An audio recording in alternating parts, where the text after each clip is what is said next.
So we've just arrived at the village. That is a standard dwelling, not too big, not too small. And the American Civil War hasn't started yet. And this is the view from there. You took off? Okay, so they seem to be mucking out the cows here. Looks like a lot of hard work. And he's taking the muck away with the oxen. I think he's about to take off.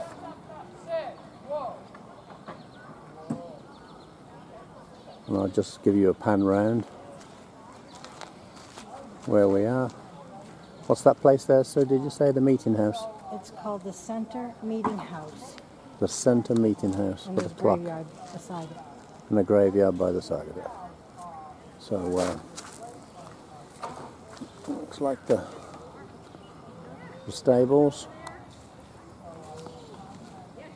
And let's move on. So this is a friend's meeting house for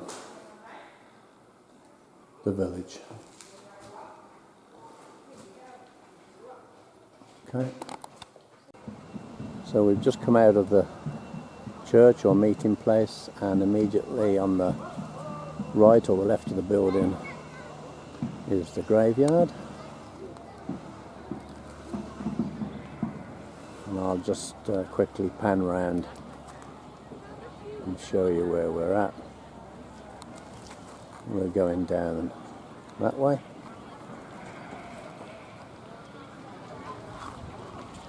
And that's where we've come from, just there. Catch you later.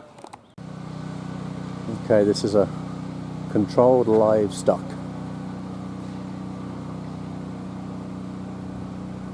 And they kept all the impounded in the behind the wall there. Well, here we have a Tug of War Contest.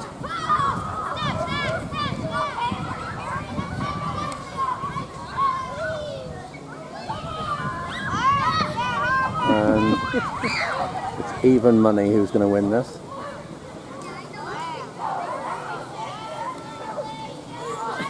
Here's the winner here.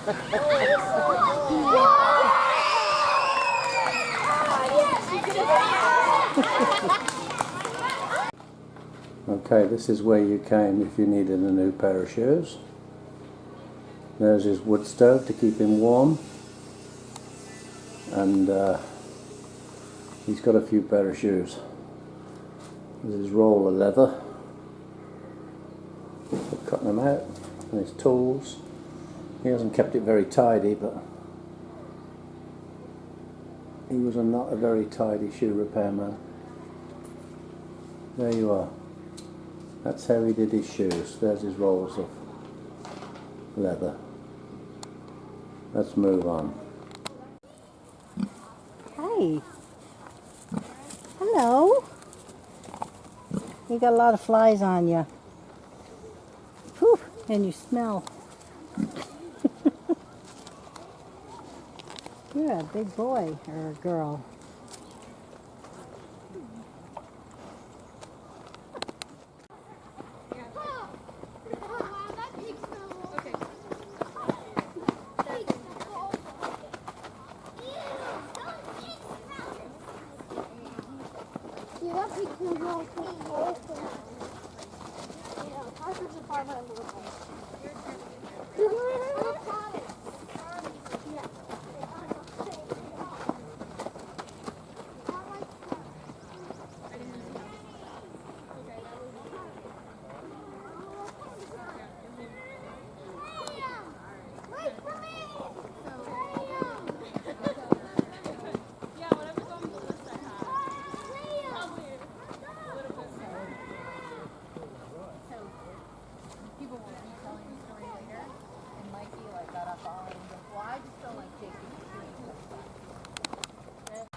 job I did with this. Did you blacksmith make your blades? No. So they were made in factories that specialized in blades. Local blacksmiths weren't making that kind of tool. Actually, pretty much all the tools would have been made in factory settings. Made by blacksmiths who focused on that. The best blades were still coming from England, but there were a number in this country, including one in Buffalo, New York, that made a lot of Cooper's tools. And that thing, that one of my draw knives, a couple of my other planes, they were made by this Buffalo company, will not be white. So yeah, that was something you'd buy. Yep.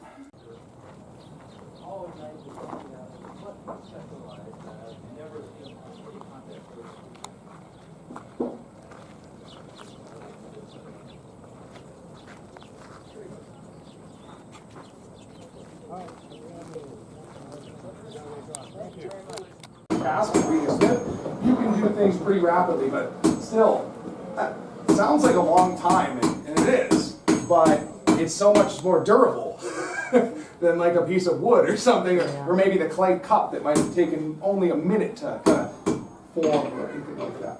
So iron and steel is just so eminently durable that by making these things, they'll provide you with years and years of abuse. So it's worth it. It's worth the time and effort.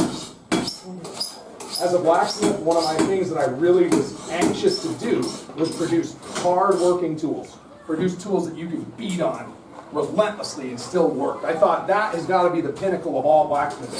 So I was really interested in making hammers when I started.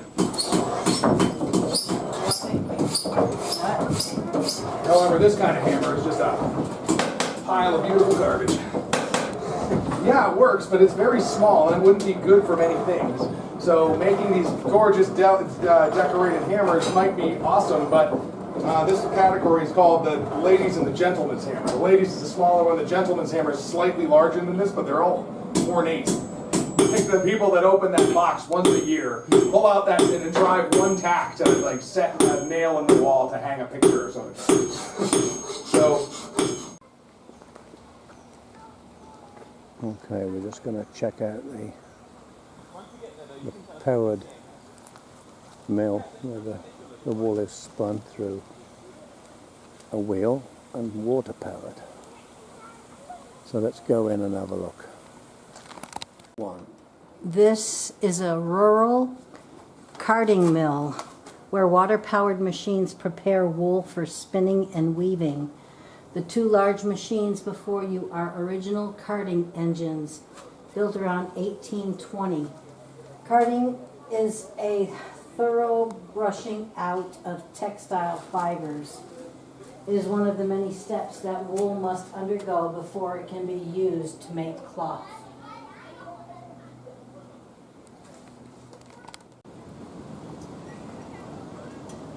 So here comes the horses. Beautiful. With some passengers. Taking them round the pond and over the Vermont covered bridge. Wow. Very nice. Looks like I got a full load.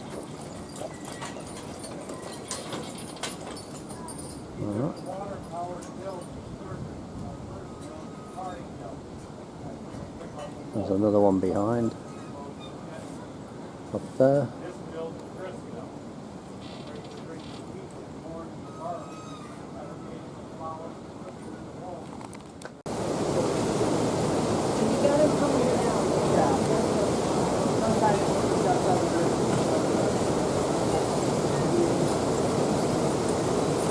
Probably depending on the audience.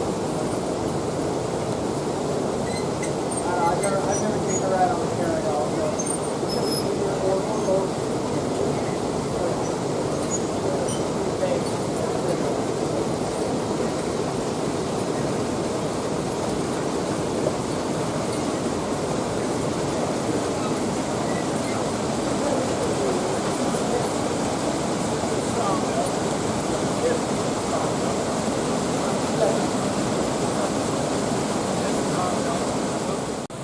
So we're down at the sawmill. Unfortunately, they're not cutting today because the water is, we've had a lot of rain and it's coming down too fast, and it doesn't work when there's too much water flowing. So they've shut it off there, that's why it's coming over the top. But inside that little wooden frame there, you can see it's coming out the other end too, over the top. It would normally flow down there, part of this river, and it would operate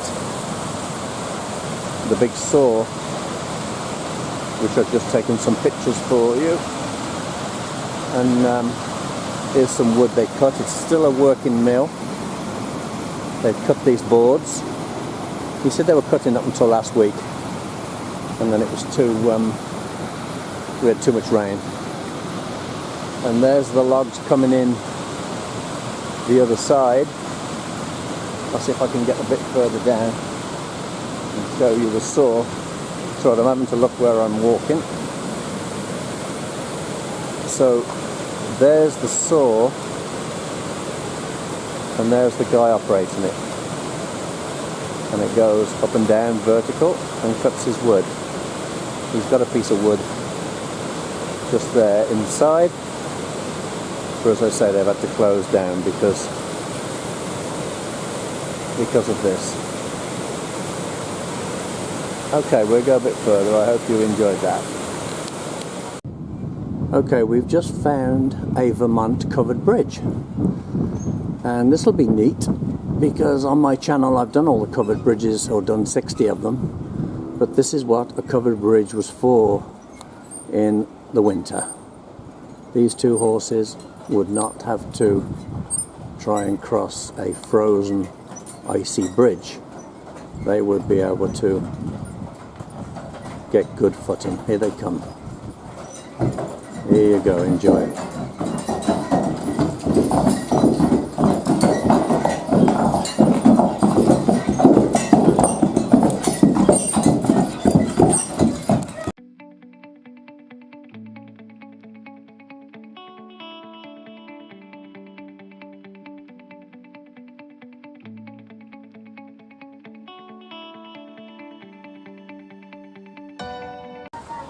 Okay, we just discovered the entrance to the bees, the worker bees, and there they go. I'll zoom in and you can see. There they are, coming and going, doing their work. And I'll just take you inside the building. You can see where they go. And there they are. So they come in that tube. All going in there into the hive. Mention how they come in that tube. And they come down that tube from the outside.